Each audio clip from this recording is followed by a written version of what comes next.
सारा प्रणाम। मैं हूं आनंद विजय सिंह। बड़ी बहस में आप सभी का स्वागत है। बात गोवा की। गोवा देश का सबसे छोटा राज्य है, लेकिन चुनावी सरगर्मी के मामले में किसी से कम नहीं है। यहां 7 चुनावी पार्टियां हैं, जिसमें बीजेपी और कांग्रेस के अलावा एमजीपी, आम आदमी party, TMC, NCP, Goa forward चुनावी घमासान में कूद पड़े हैं। सत्ता में बीजेपी है, लिहाजा सबसे ज्यादा दबाव भी बीजेपी पर ही है। उधर कांग्रेस ने शिवसेना, एनसीपी और टीएमसी से गठबंधन का प्रस्ताव ठुकरा दिया है, जबकि आम आदमी पार्टी को वोट कटवा कह दिया है। इस बीच अरविंद केजरीवाल ने बुधवार को आम आदमी पार्टी के सीएम फेस का ऐलान कर दिया। केजरीवाल ने भंडारी समाज से आने वाले अमित पालेकर को अपना सीएम उम्मीदवार बनाकर दूसरे दलों पर प्रेशर बढ़ा दिया है। 14 फरवरी को होने वाली 40 सीटों पर गोवा विधानसभा का जहां चुनाव होने वाला है, उसके लिए घमासान तेज है।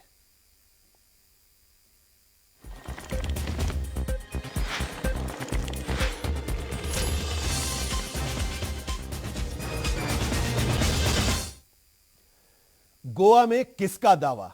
आज चर्चा बड़ी बहस में इसी पर। हमारे साथ चर्चा में जुड़ रहे हैं, हमारे साथ स्टूडियो में हैं doctor Sunil Kaushik ji, political analyst हमारे साथ जुड़ रहे हैं। बहुत बहुत स्वागत है सर आपका। रमेश श्रीवास्तव जी, आम आदमी पार्टी के प्रवक्ता हमारे साथ जुड़ रहे हैं। बहुत बहुत स्वागत है रमेश जी आपका। और गोपाल पाठक, भारतीय जनता पार्टी से, अजय अरोड़ा कांग्रेस से भी हमारे साथ जुड़े हुए हैं। आप दोनों लोगों का भी बहुत बहुत स्वागत है। सुनील कौशिक जी, चर्चा की शुरुआत आज हम आप ही से करना चाह रहे हैं।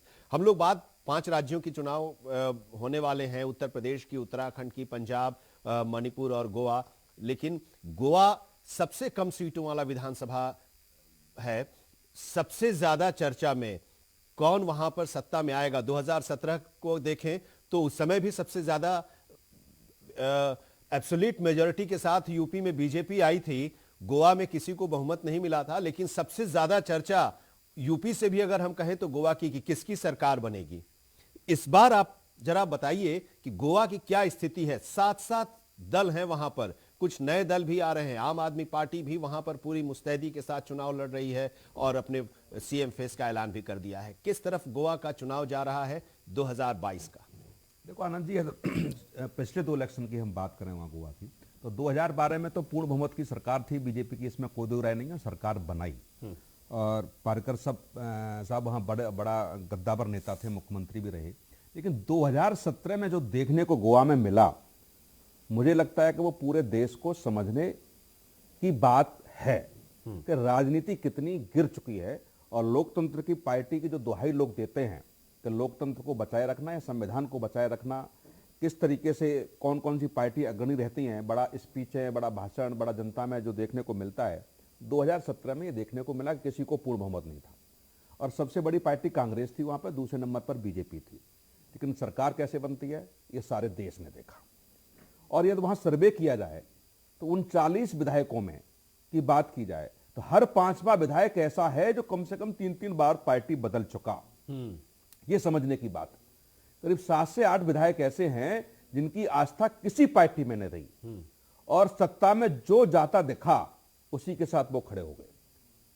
और अभी जब पश्चिम बंगाल का चुनाव हुआ, उसके बाद जो इस देश की परिस्थितियां बनी, उसके बाद आपने देखा होगा कि पश्चिम बंगाल में कांग्रेस अलग लड़ी थी, लेकिन कहीं ना कहीं पश्चिम बंगाल में तृणमूल कांग्रेस का ही समर्थन था वो, क्योंकि जिस दल के साथ कांग्रेस का गठबंधन था वो बहुत अच्छे से नहीं लड़े। लेकिन जब हम राष्ट्रीय नेतृत्व की बात करते हैं, चुनाव लड़ने की बात करते हैं, मोदी के खिलाफ लड़ने की बात करते हैं, तब सारी पार्टियां एक साथ आने की बात कहती हैं।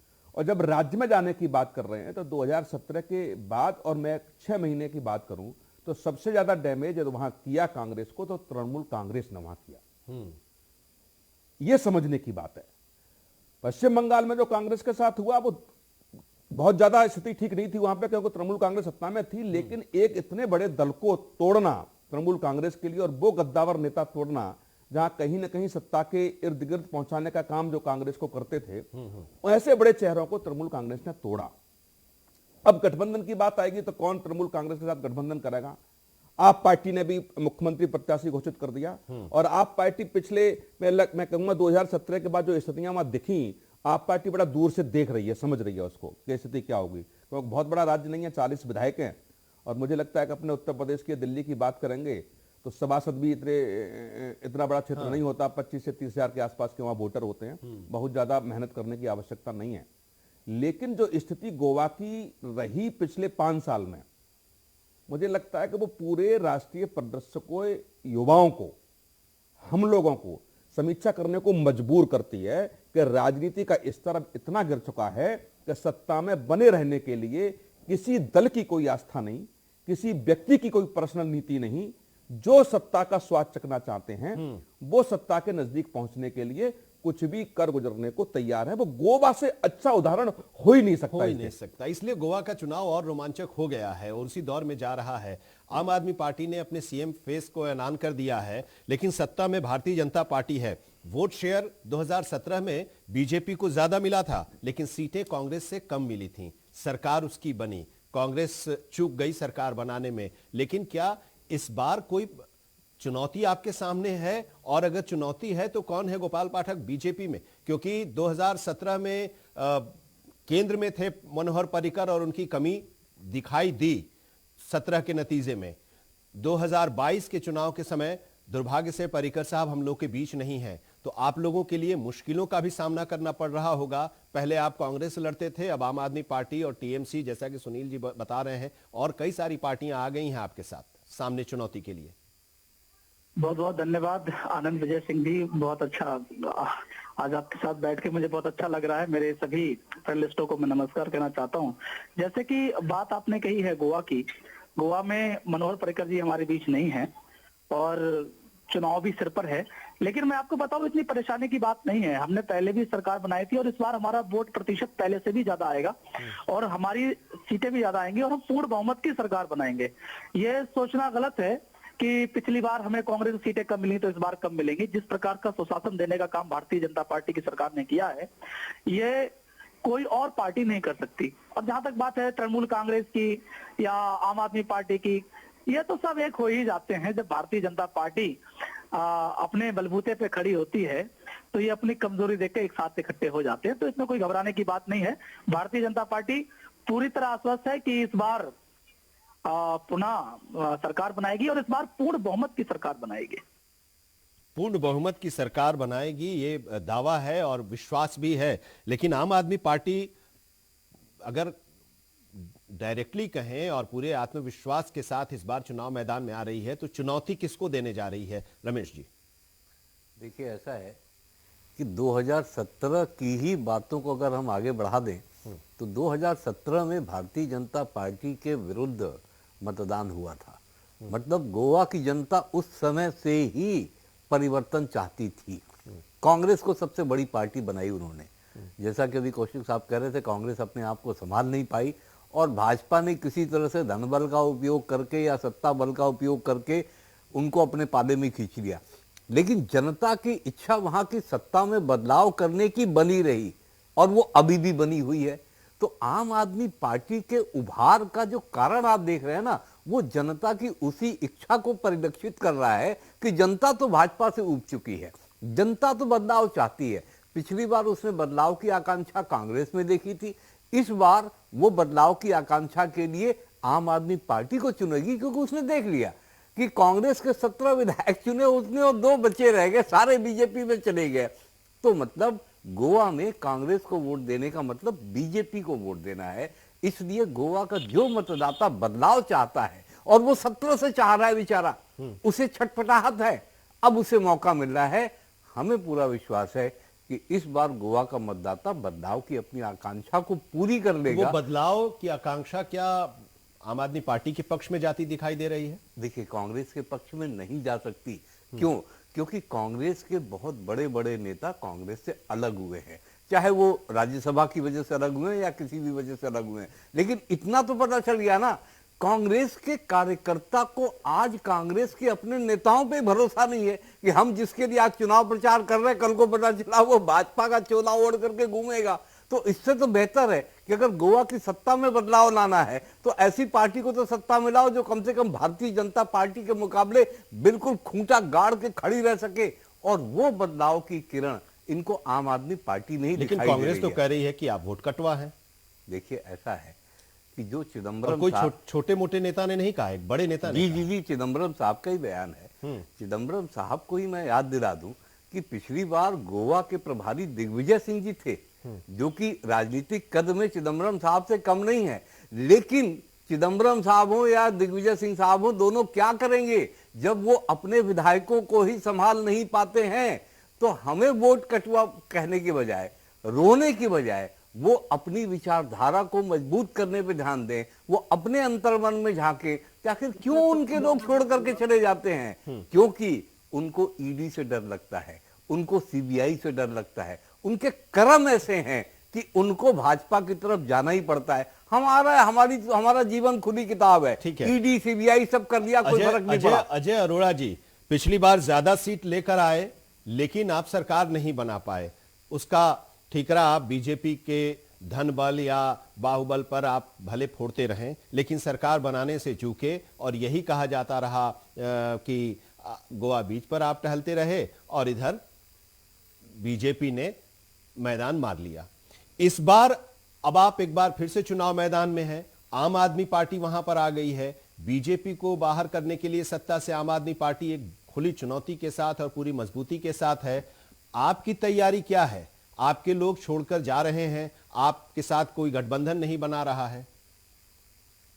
आनंद जी, जो पिछला चुनाव हुआ पूरे भारत पूरे देश ने देखा किस प्रकार से लोकतंत्र की हत्या की गई और हमारी सीटें सबसे ज्यादा थी और धन बल का प्रयोग प्रलोभन देकर इन्होंने जो गेम खेला वो सबके सामने पूरे देश ने देखा। और अभी आम पार्टी के साथी बात कर रहे थे, मैं तो ये कहूंगा कि छोटे मुंह बड़ी बात नहीं करनी चाहिए। अभी छात्र, अध्यापक और प्रिंसिपल में बड़ा फर्क होता है। अभी ये छात्र हैं, अभी ये टीचर या प्रिंसिपल बनने का प्रयास ना करें। दिल्ली में जीरो कर दिया साहब, माफ कीजिएगा। आपके बीच में नहीं बोला मैं। हाँ, दिल्ली में याद दिला रहा हूँ सिर्फ, बस। जहां तक बिल्कुल आपकी बात से मैं इत्तेफाक रखता हूँ रमेश जी, हमें मालूम है चूहा बोरी नहीं उठा सकता आटे की भरी हुई, चूहा काट सकता है। हमें मालूम है किस प्रकार से आप जो हमने वोट कटवा पार्टी बोली गोवा में, इसीलिए कहा कि चूहा बोरी काटने में सक्षम है, छोटे मोटे कट लगा सकता है, इसमें कोई संदेह नहीं है। जहां तक आनंद जी, जहां तक लोगों का विश्वास, लोगों की विचारधारा, वो कांग्रेस के साथ है। इसी प्रकार 2017 में हमारे साथी ज्यादा चुनकर आए थे। दुर्भाग्यवश प्रयोग करूंगा, भारतीय जनता पार्टी के साथी मुस्कुरा रहे हैं।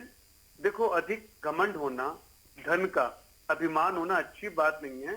आपने धर पर लोभन से कर लिया, बार बार ये पाप का घड़ा भरने वाला नहीं है।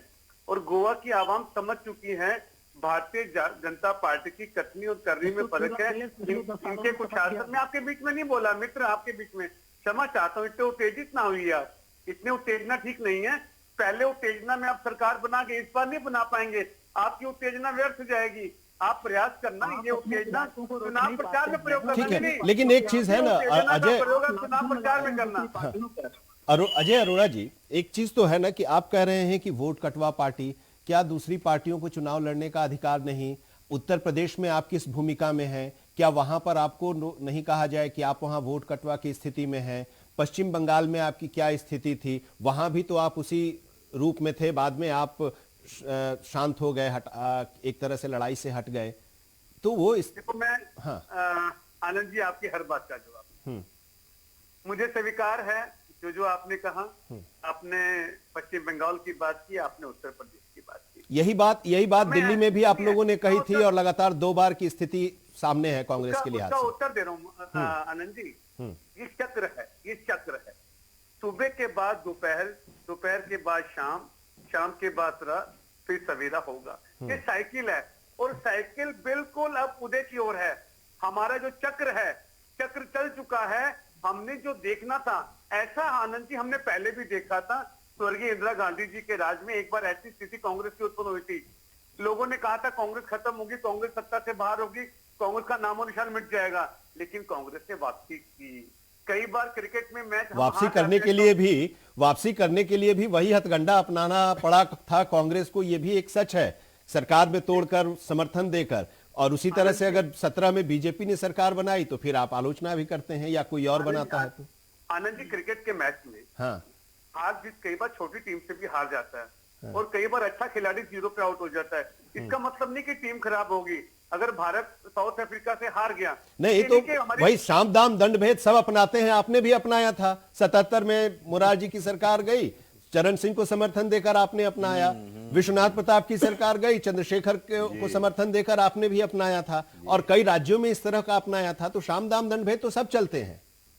देखो, राजनीति के अंदर मैंने कहा ना, राजनीतिक महत्वाकांक्षा भारतीय जनता पार्टी में जिस प्रकार से अभी आम पार्टी के कह रहे थे कि हमें ईडी से डर नहीं लगता, हमने किसी चीज से डर नहीं लगता, और मैं बता दूं उन्होंने खुद ही छेड़ी है इस बात को। और भारतीय जनता पार्टी के पाले हुए तोते हैं ये, ईडी हो, सीबीआई हो, आईटी डिपार्टमेंट हो, ये तोते हैं भारतीय जनता पार्टी के। इस प्रकार खैर, से तोता पंजाब में- तोता शब्द किसके लिए आया था, चलिए अभी वो तो बात बहुत आगे बढ़ जाएगी। गोवा सेंट्रिक ही हम रहे।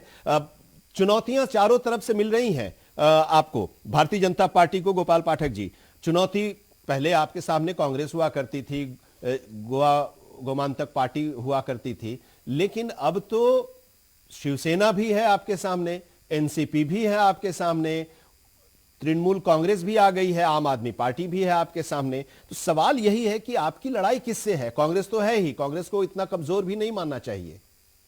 आनंद जी, जिस जैसा जिस कि उत्साह और भरोसे के साथ आप कह रहे हैं कि वापस आ जाएंगे, क्या वो मुश्किल डगर नहीं लग रहा? देखिए, मुश्किल की बात मैं अभी बताऊंगा। उससे पहले मैं कहना चाहता हूं, अरोड़ा जी अभी अपना दुख रो रहे थे। वो कह रहे थे कि एक साइकिल है और जो है आज वो पूरा हो गया है, अब कांग्रेस का जमाना आएगा। अरे भाई, आपका साइकिल तो 70 साल का है, तो पहले 70 साल विपक्ष में तो रही है, उसके बाद आपका साइकिल पूरा होगा। आप साइकिल अभी से पूरा कर दे रहे हैं, और आप ईडी के लिए या और तमाम जो प्रशासनिक संस्थाएं हैं उनके लिए आप कह रहे हैं कि तोता है। नहीं, आप सुन लीजिए।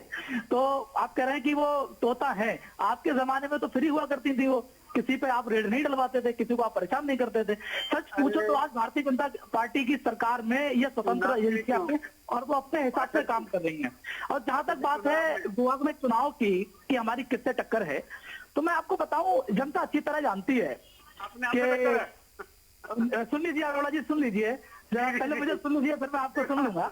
कि जैसा कि आप कह रहे हैं कि हमारी किससे टक्कर है, तो मैं आपको बताऊं हमारी टक्कर किसी से भी नहीं है।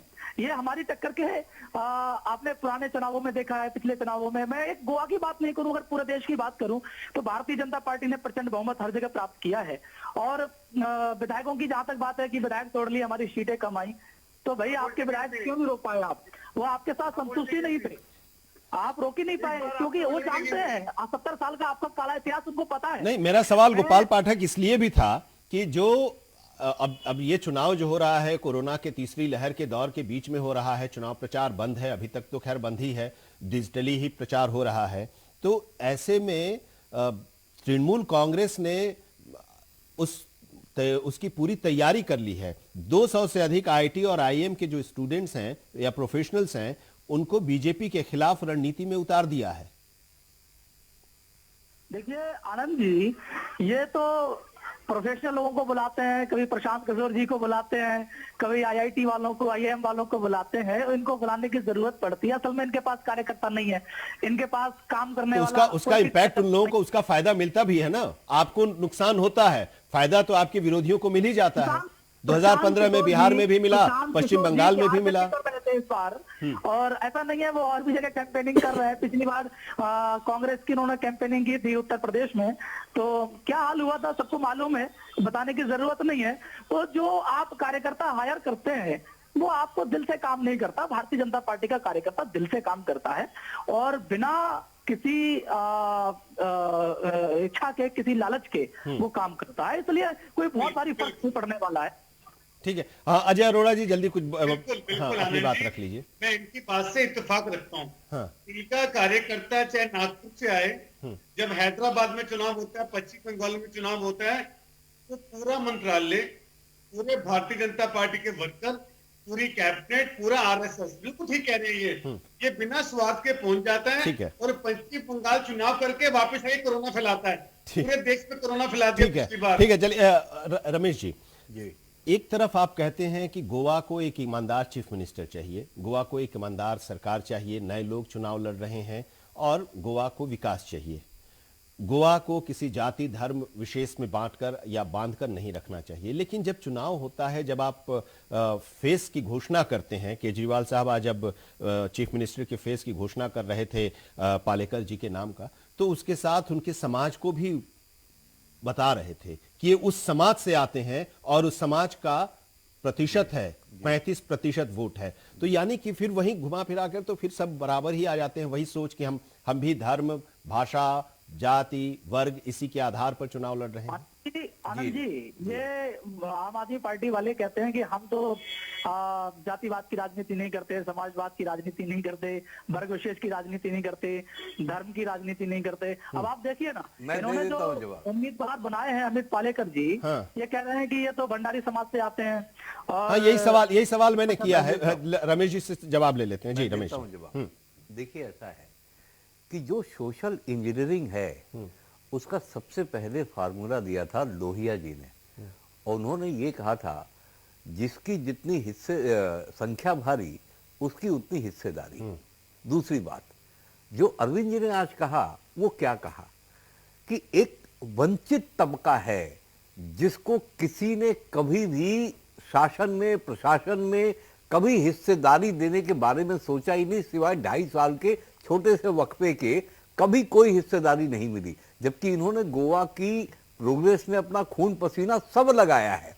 तो इसको आप कह सकते हैं रिवर्स सोशल जस्टिस सिस्टम, कि जिसको कभी पूछा नहीं गया, जिसको समाज के एक हाशिए पे डाल के रखा गया, जिस समाज के अंदर फ्रस्ट्रेशन आता चला जा रहा था, हमने उस समाज से सिर्फ एक चेहरा दिया। ऐसा नहीं कि जो बाकी 39 कैंडिडेट हैं हम उसी समाज पे फोकस करने जा रहे हैं, नहीं। इसका मतलब क्या है कि हमने समाज के उस हिस्से के अंदर भी व्यवस्था में भागीदार बनने का भरोसा जताया है, जिसको दूसरी पार्टियां, जैसे अभी भाजपा वाले बहुत उछल गए कि अरे जिस समाज को हम लोगों ने एकदम से बिल्कुल किनारे कर रखा था, अब तो ये उसको लेकर के आ रहे हैं। मतलब इससे भाजपा की वो मानसिकता सामने झलकती है कि ऐसे समाजों को दबा के रखो, वंचित करके रखो, उनको कभी आगे मत लाओ। और यही ये पूरे उत्तर प्रदेश में भी देख रहे हैं, यही इन्होंने बिहार में भी झेला है, यही अब गोवा में भी झेलेंगे। मुझे आप बताइए कि गोवा के व्यापार को बढ़ाने के लिए माइनिंग के क्षेत्र को दबा करके आज भी क्यों रखा गया है? गोवा में रोजगार के अवसर देने में माइनिंग क्षेत्र बहुत बड़ा काम कर सकता है, लेकिन उसको नहीं किया गया। गोवा में स्वास्थ्य की सुविधाएं क्यों नहीं बढ़ाई गई? गोवा के हेरिटेज सेक्शन में क्यों डेवलपर्स के साथ हेर फेर करके मिली भगत करके वहां पे नई बिल्डिंगें बनाने की बात की गई, जबकि यूनेस्को तक ने मना कर रखा है? क्यों ये भ्रष्टाचार पे कदम पे कदम पे कदम पे कदम पे बढ़ाते चले जा रहे हैं? क्योंकि करप्शन करेंगे तो पैसा आएगा, बाद में विधायकों को खरीदेंगे। ये भारतीय जनता पार्टी का जो कुचक्र है ना, इससे हम जनता को बाहर निकालना चाहते हैं।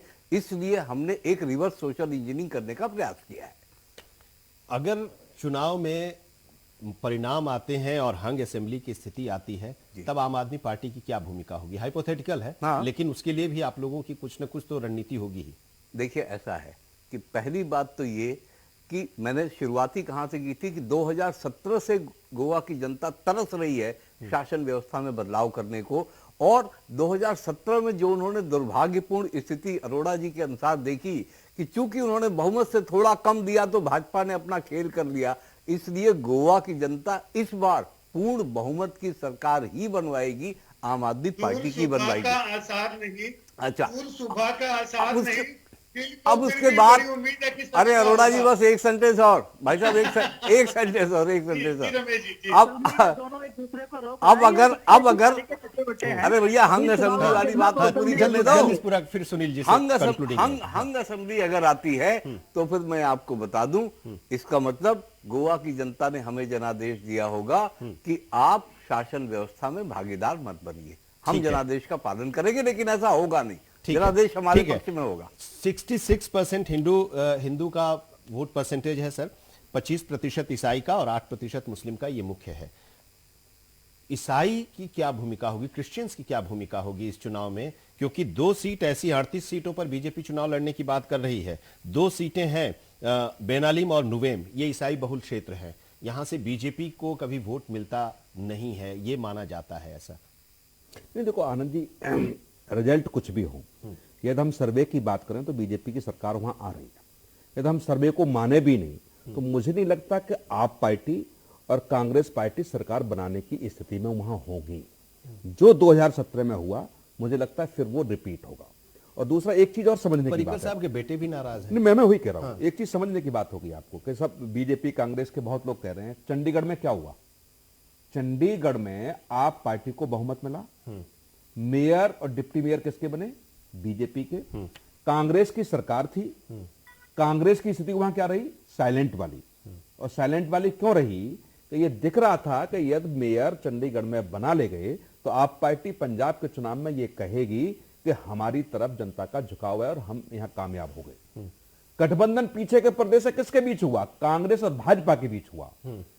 जो भाजपा ने दिल्ली में गलती की थी वो भाजपा कभी नहीं दोहराएगी कि आप पार्टी कहीं मजबूत हो, उससे अच्छी तो कांग्रेस से हम लड़ लेंगे, कांग्रेस से कैसी पोजीशन में हम जा सकते हैं, लेकिन कहीं भी आप पार्टी मजबूत हो गई तो सबसे बड़ा नुकसान भाजपा को होगा। ये चंडीगढ़ का एक फॉर्मूला बताया मैंने छोटा सा, यही आपकी आप स्थिति देखिए कि यदि वहां ऐसी कोई परिस्थिति बनती है तो न कांग्रेस चाहेगी वहां आप पार्टी की सरकार सत्ता तक पहुंचे और न बीजेपी चाहेगी।